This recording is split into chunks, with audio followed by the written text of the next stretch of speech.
لوگ کہتے ہیں معذاللہ کہ حسین کو فرات سے پانی نہیں ملا.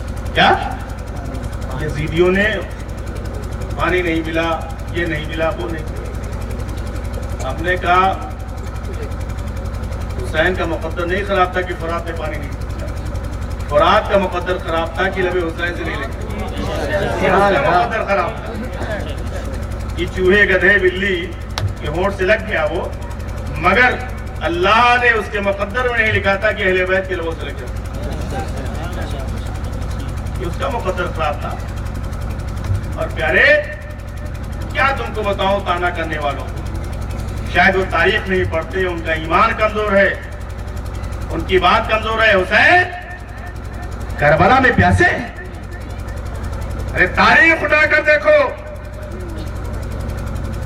جس کے نانا جان کے ہاتھوں کی کھائیوں سے ندیاں پنجاب رحمت کی ہے جاری بابا، ہاتھوں کی کھائیوں سے پانی نکل سکتا ہو، جس کے دادا اسماعیل پفلی کے عالم میں مکے کی پہاڑ پر اگر پیاس کے عالم میں ایڑیاں رگڑ دے تو زمزم کا چشمہ جاری ہو جائے، زمزم کا چشمہ جاری ہو جائے، اور پوری دنیا نہ جانے کتنے ہزاروں سال سے اور نہ جانے قیامت تک انشاءاللہ اس سے اپنی پیاس بجھاتی رہے گی. یہ علی، یہ حسین کے جد ہے، اسماعیل ہے، اور جن کی اولادوں میں ایک غریب نواز پیدا ہوا جس نے انا ساگر کو ایک اشارہ کیا. تاریخ میں آیا ہے کہ کوزے خواجہ معین الدین چشتی میں چلایا. پیارے اگر حسین کربلا کی وادی میں ہاتھ اٹھا کر رب کی بارگاہ میں اہل بیت کا واسطہ، اولادوں کو واسطہ دے کر اگر دعا کر دیتے مولا آسمان سے بارش نازل فرما، یقین جان جائے کربلا ہی نہیں، کوفہ ہی نہیں، عراق ہی نہیں، پوری دنیا پانی سے لبریز ہو جائے. پانی سے لبریز ہو جاتی. جہاں پیر پٹکتے وہیں چشمے ابلا پڑتے، خیمے میں پیر پٹکتے علی اصغر کی پیاس بجھ جاتی. مگر پیارے یہاں حسین کو امتحان دینا، کیا دینا تھا پیارے؟ ہم اہل بیت کی محبت کرنے والے، اور کیوں ہم محبت کرتے ہیں؟ نبی کریم صلی اللہ علیہ وسلم نے فرمایا ہے مثل اہل بیتی کا سفینۃ نوح، میری اہل بیت کی مثال کشتی نوح کی ہے. کشتی جیسے کشتی نوح آپ جانتے ہیں، کشتی نوح میں کیا ہوا یہی تھا. واقعہ سنا دیں، سنائیں، دیر ہو جائے گی، آپ لوگ بھوکے ہو. ایک بہت تیز باڑھ آئی تھی، اس میں وہی لوگ بچے تھے جو کشتی نوح میں سوار ہوئے تھے، حضرت نوح علیہ السلام کی کشتی. تو نبی نے فرمایا ہے میری اہل بیت نوح کی کشتی کس طرح ہے، جو اس میں سوار ہوگا وہی زندہ ایمان کے ساتھ رہے گا. من رکبہ فیہا نجا، جو میری اہل بیت کی کشتی میں بیٹھ جائے گا اس سے نجات ہو جائے گی. ومن تخلف عنہا فقد غرق، اور جو بلانے پر بھی نہیں آئے گا وہ غرق. تو بہم نہیں تعالیٰ ہم لوگ کشتی اہل بیت پہ سوار ہیں. ابھی تو یہاں اکٹھا ہوئے ہو، ابھی تو اکٹھا ہوئے ہو،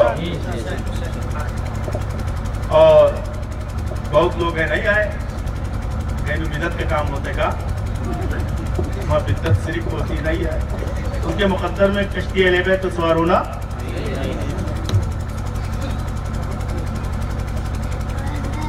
تو میری اہل بیت کشتی نوح کے سامان ہے، جو اس پہ سوار ہو گیا.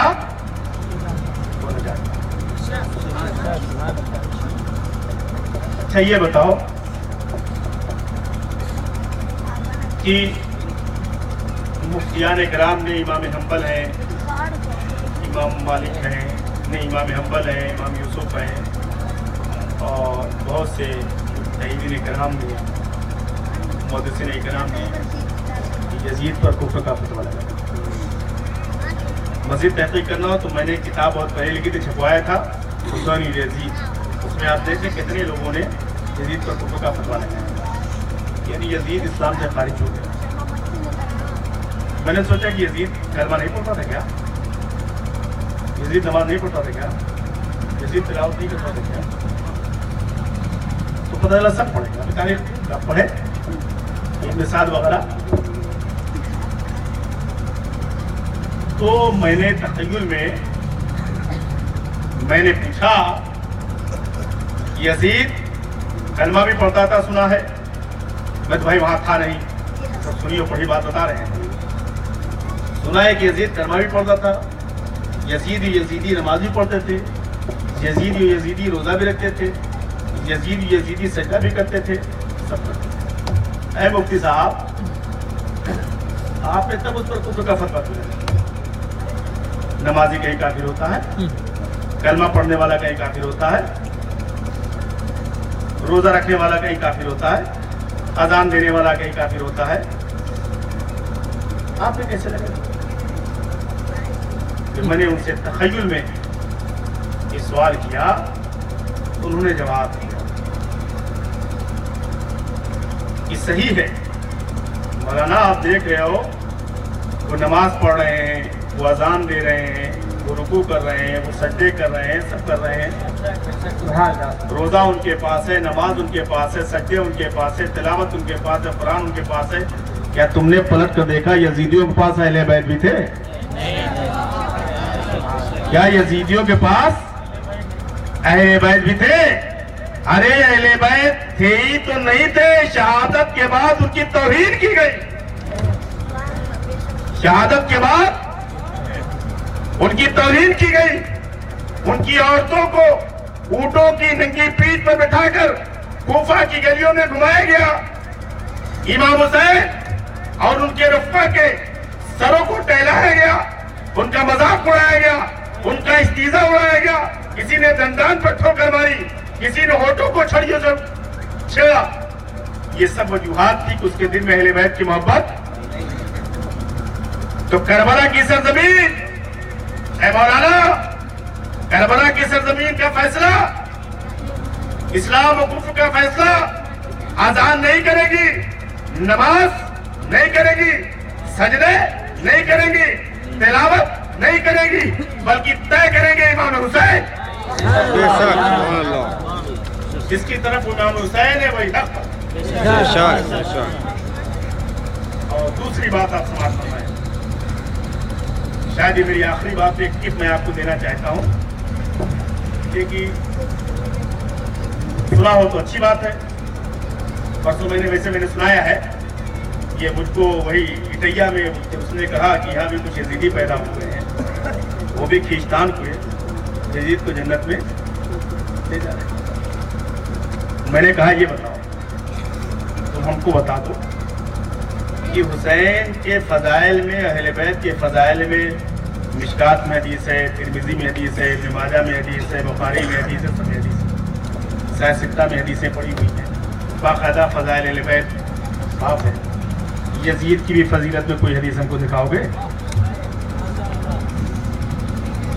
ارے رسول کا قول نہ دکھاؤ, کسی صحابی کا قول دکھا دو, ابو بکر ہی کا قول دکھا دو, عمر ہی کا قول دکھا دو, عثمان ہی کا قول دکھا دو, کسی صحابی کا قول دکھا دو, نہیں پاؤ.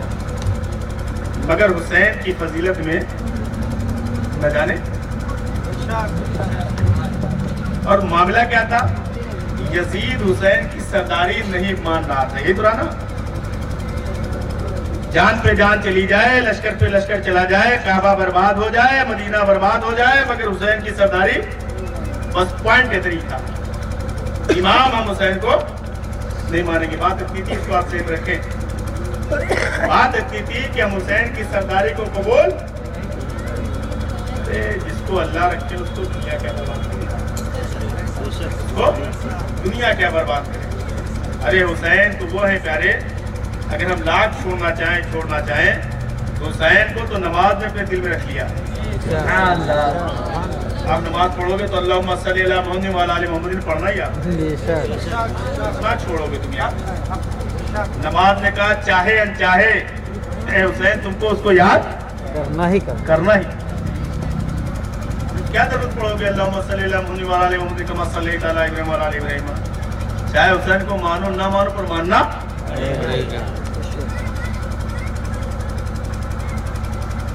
تو بس اتنے مسئلہ تھا کہ ہم حسین کی سرداری کو نہیں مانیں گے، اور اگر حسین ہماری سرداری کو نہ مانے تو ان کا سر قلم کر دیا جائے، گھر کو تاراج کر دیا جائے، برباد کر دیا جائے۔